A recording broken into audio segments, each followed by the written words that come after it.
আমার আজকের রেসিপি ফুলকপির সিঙ্গারা। শীতকালে এই ফুলকপির সিঙ্গারা খেতে কিন্তু বেশ ভালো লাগে। একদম দোকানের মতো তোমাদেরকে সিঙ্গারাটা আজকে বানিয়ে দেখাবো। তোমরা চাইলে এটাও বাড়িতে বানিয়ে নিতে পারো। একদম খুবই সহজ পদ্ধতিতে তোমাদেরকে এটা বানিয়ে দেখাবো। আর খেতে কিন্তু খুবই টেস্টি হয়। তো আমি চলে যাব রেসিপির দিকে। প্রথমে সিঙ্গারার বাইরের লেয়ারটা বানানোর জন্য একটা ডো বানিয়ে নেব। একটা পাত্রের মধ্যে নিয়ে নিয়েছি 1 বাটির মতো ময়দা। আর ময়দাতে আমি দিয়ে দিচ্ছি স্বাদ মতো নুন। নুনটাকে দিয়ে ভালোভাবে হাত দিয়ে মিশিয়ে নেব। এরপর এর মধ্যে আমি দিয়ে দেবো সাদা তেল। তো তেলটা একটু বেশি পরিমাণেই দেবো যাতে এটা খাস্তা হয়। সিঙ্গারা তৈরি করতে গেলে তেলের পরিমাণটা একটু বেশিই লাগে। এবার হাত দিয়ে ডলে ডলে ভালো করে ময়দার সঙ্গে তেলটাকে আমি মেখে নেব।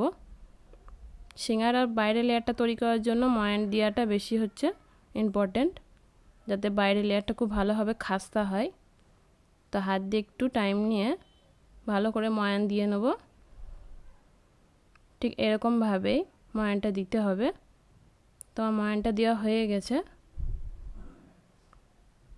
হাত দিয়ে মুঠো করে যখন দেখবে এরকম মুঠো হয়ে আসছে তখন ময়ানটা হয়ে গেছে। এবার আমি অল্প অল্প করে জল দিয়ে একটা ডো বানিয়ে নেব। একবারে বেশি জল দেব না, অল্প অল্প করে জল দিয়ে এরকমভাবে মেখে নিতে হবে।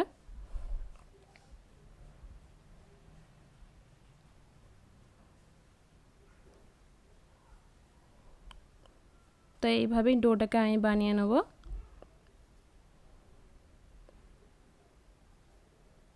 ডোটা আমার হয়ে গেছে। এবার হাত দিয়ে একটু গোল করে এরকমভাবে রেখে তৈরি করে নেব। দেখতেই পাচ্ছ ডোটা কিন্তু খুব শক্ত ও খুব নরম হয়নি।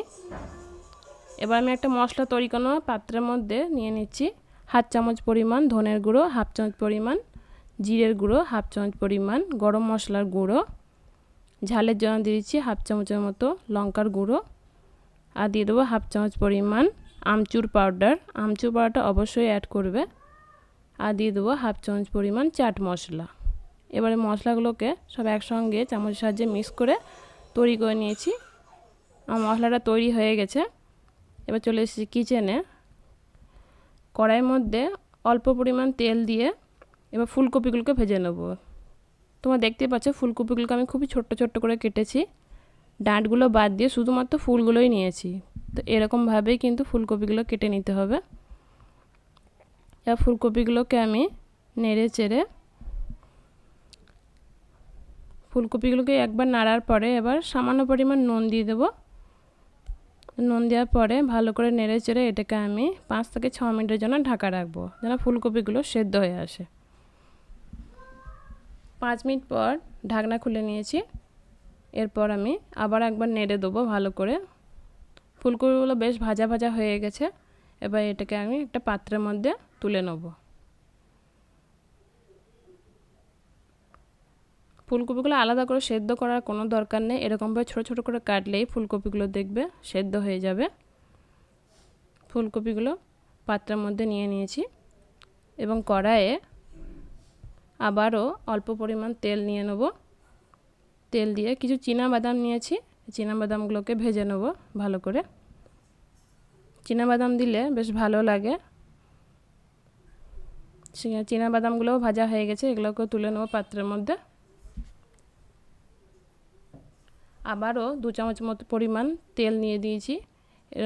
এরপর দিয়ে দিলাম 1/2 চামচের মতো পাঁচফোড়ন। পাঁচফোড়নটা দেওয়ার পরে একটু ভালো করে নেড়ে নেবো। পাঁচফোড়ন থেকে যখন খুব সুন্দর একটা গন্ধ বেরিয়ে আসবে এরপর এর মধ্যে অ্যাড করে দেবো কেটে রাখা আলু। তো এটা আমি নতুন আলু ব্যবহার করছি। নতুন আলু দিয়ে কিন্তু রেসিপিটা সবথেকে বেশি ভালো লাগে। আমি কিন্তু খোসাগুলো ছাড়াইনি, খোসা সহ আলুগুলোকে আমি দিয়ে নিয়েছি। এরপর দিয়ে দেবো কাঁচা লঙ্কা ও আদা থেতো করে রাখা। এটাকে দেওয়ার পর ভালো করে নাড়াচাড়া করার পরে আমি অল্প পরিমাণ হলুদ দিয়েছি। খুব বেশি হলুদ আমি দিইনি। আর দিয়ে দিলাম অল্প পরিমাণে মটরশুঁটি। মটরশুঁটিগুলো দেওয়ার পরে আমি কিছুক্ষণের জন্য এগুলো ঢাকা রেখেছিলাম। ঢাকা খুলে নেওয়ার পরে এর মধ্যে আমি অ্যাড করে দেবো ভেজে রাখা ফুলকপি। ফুলকপিগুলো দেওয়ার পর ভালো করে নাড়াচাড়া করে নেব। আর দিয়ে দেবো স্বাদ মতো লবণ। ফুলকপিতে আমি লবণ দিয়েছিলাম, সেই জন্য আমি দেখে অল্প পরিমাণে আবার লবণ অ্যাড করলাম এর মধ্যে। তো লবণটা তোমাদেরকে দেখে দিতে হবে। এরপর যে মশলাটা তৈরি করে রাখলাম, মিক্স মশলাটা, সেই মশলাটা অ্যাড করে দেবো। তো এখানে আমি 1.5 চামচের মতো মশলা ব্যবহার করছি। মশলাটা দেওয়ার পরও ভালো করে নাড়াচাড়া করে নেব। এরপর আমি অল্প মতো জল দিয়ে দিলাম, যাতে এগুলো সব একসাথে সিদ্ধ হয়ে যায়। আলু সহ ফুলকপি ও মটরশুঁটিও ভালোভাবে সেদ্ধ হয়ে যায়। জলটা দেওয়ার পর ভালো করে নাড়াচাড়ে কিছুক্ষণ যেন ঢাকা রেখেছিলাম, এবং ঢাকনা খুলে নিয়ে আবারও চেক করে নিচ্ছি। দেখতেই পাচ্ছ আলুগুলো খুব ভালোভাবে কিন্তু সেদ্ধ হয়ে এসেছে। এরপর যে ভেজে রাখা চীনা বাদামটা ছিল সেটাও অ্যাড করে দিচ্ছি। এবার ভালোভাবে নেড়ে চেড়ে নেবো। খুন্তি দিয়ে দেখে নেবো যে আলুগুলো সেদ্ধ হয়েছে কিনা। আলুগুলো খুব সুন্দরভাবে কিন্তু সেদ্ধ হয়ে গেছে। আবার ভালো করে একটু নেড়ে নেব। এরপর অ্যাড করে দেবো একটু কাসুরি মেথি। তোমার কাছে কাসুরি মেথি না থাকলে অবশ্যই এখানে ধনে পাতা কুচি দিয়ে দেবে, বা কাসুরি মেথি দিলে বেশ টেস্টটা ভালো হয়। আবার এটাকে ভালো করে নেড়ে চেড়ে নামিয়ে নেব। এবার একটা পাত্রের মধ্যে পুরটাকে আমি ঢেলে নিচ্ছি। পুরটা যতক্ষণ ঠান্ডা হচ্ছে ততক্ষণ আমি ডোটাকে নিয়ে নেব। ডোটা থেকে এরমভাবে লম্বা রোলের মতো করে ডোটাকে সমান ভাগে ভাগ করে নেব। আমি টোটাল এখানে 6 ভাগে ভাগ করছি, মানে আমার টোটাল 12টা সিঙ্গারা তৈরি হবে এখানে। এবার ডোগুলোকে ভালো করে হাতে এরকম গোল করে চ্যাপটা করে নিচ্ছি।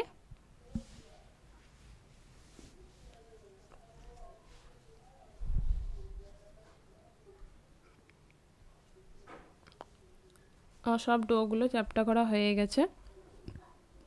এবার একটা ডো নিয়ে এরকমভাবে বেলতে শুরু করব।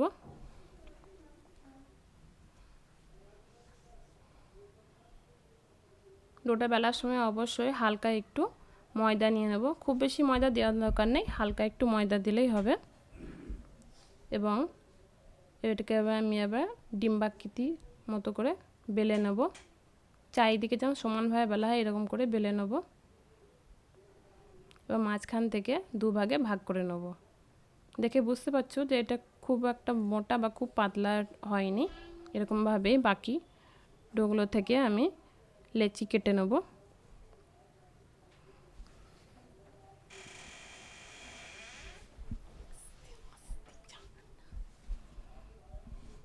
আবার একটা রুটি বেলে দেখাচ্ছি। এরকমভাবে সব রুটিগুলোকে এরকমভাবে বানিয়ে নেব।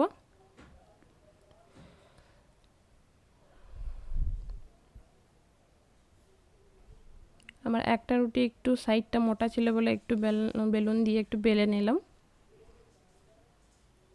এবার সিঙ্গারা তৈরি করব আমি। একটা পাত্রে অল্প জল নিয়ে সাইড থেকে একটু করে জল লাগিয়ে দেবো, এবং এক সাইড থেকে এরকমভাবে তুলে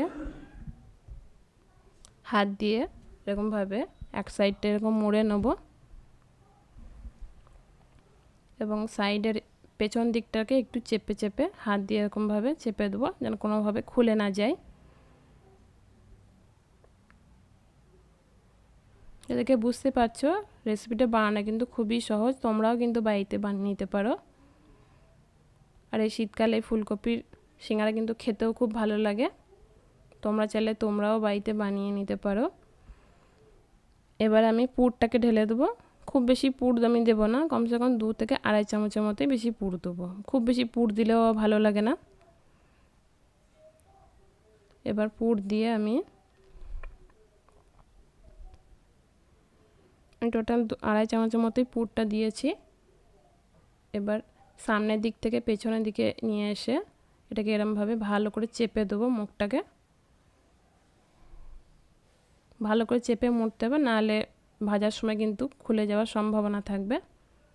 তো এরকমভাবেই তৈরি করে নিয়েছি আমাদের প্রথম সিঙ্গারাটা। আমার একটা সিঙ্গারা তৈরি করা হয়ে গেছে, আবার একটা তৈরি করে তোমাদেরকে দেখাচ্ছি। তৈরি হয়ে গেছে একটা সিঙ্গারা।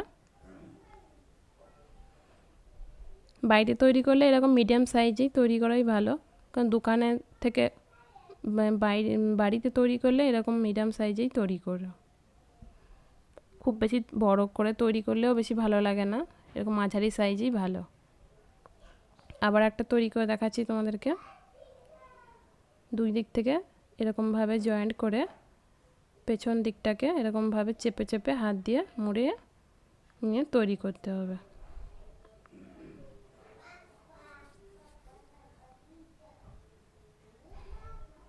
ভিডিওটা তোমাদের ভালো লাগলে অবশ্যই লাইক ও কমেন্ট ও শেয়ার করতে ভুলবে না।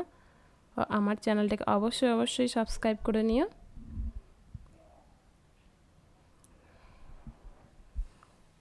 তো আমার সব সিঙ্গারাগুলো তৈরি করা হয়ে গেছে, এবার আমি ভেজে নেব। তো সিঙ্গারাগুলো ভাজার জন্য তেলটাকে একদমই লো ফ্লেমে দিয়ে ভাজতে হবে। আমার সব সিঙ্গারাগুলো তৈরি করা হয়ে গেছে, এবার আমি ভেজে নেব। তো এবার আমি সিঙ্গারাগুলোকে তেলের মধ্যে দিয়ে দিচ্ছি। দেখে বুঝতে পারছো যে তেলটা কতটা গরম আছে। খুবই হালকা গরম তেলে সিঙ্গারাগুলোকে দিতে হবে, যেন একটা আঙুল ডবানো হয় ঠিক এরকম টেম্পারেচারে সিঙ্গারাগুলোকে ভাজতে হবে একটু সময় নিয়ে। কিছুক্ষণ দেওয়ার পরে দেখবে আস্তে আস্তে এগুলো কালার চেঞ্জ হয়ে যাবে। তখন একটা চামচের সাহায্যে এরকমভাবে এক পিঠ থেকে অন্য পিঠে উল্টিয়ে দেবো।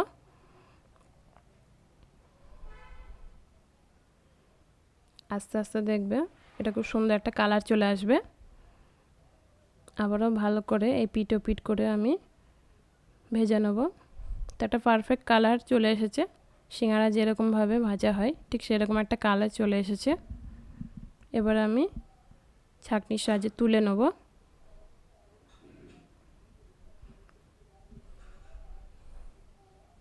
তো দেখতে বুঝতে পারলে এটা বানানো কত সহজ, তোমরাও বাড়িতে বানিয়ে নিতে পারো।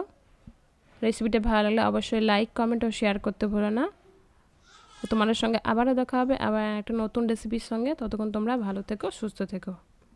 এবার তোমাদেরকে আমি একটা ভেঙেও দেখাচ্ছি, দেখে বুঝতেই পারছো এটা কতটা ক্রিস্পি হয়েছে।